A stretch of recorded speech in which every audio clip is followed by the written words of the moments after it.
devastating reality of this morning's case setting in tonight for Phoebe's mother, who had not seen her little girl since Christmas Eve. She spoke with our Jacqueline Glaze. And Jacqueline, it's hard to imagine what she's going through tonight. Jameson, I've been by Phoebe's mother's side for at least half the day today. She is still shaking, but the one thing she asked that I show you tonight are these.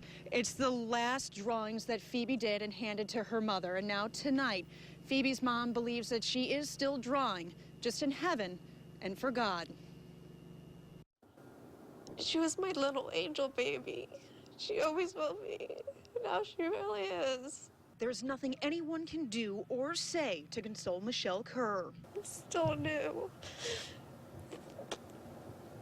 Phoebe's spirit, she was so lovable. Her 5-year-old daughter, Phoebe, thrown over Dick Meisner Bridge early this morning into the frigid bay water below, likely to her death by the one person Kerr felt she could trust her daughter with the most, the little girl's father, Jonchuck Jr. Once you meet this little girl, you fall in love with her instantly. She just has that effect on you. The 29-year-old suffers from multiple sclerosis and says when she became sick and physically unable to care for Phoebe, she allowed Jonchuck to care for her. It was an agreement they'd worked out outside of court. I thought it was for the best. Kerr told ABC Action News she separated from Jonchuck shortly after Phoebe's birth and acknowledges knowing Jonchuck suffered from bipolar disorder. She believes the 25-year-old recently went off his medication, something he'd done before. He was definitely a Jekyll and Hyde. He was a demon. I felt like a devil. Kerr last saw her daughter on Christmas Eve.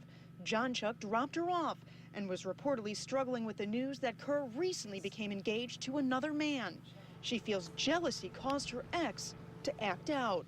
I never would have guessed he would have done such a thing to his own baby girl. Well, Kerr told me that on Christmas Eve, Phoebe was right out here on this street playing hide and seek with her half-siblings.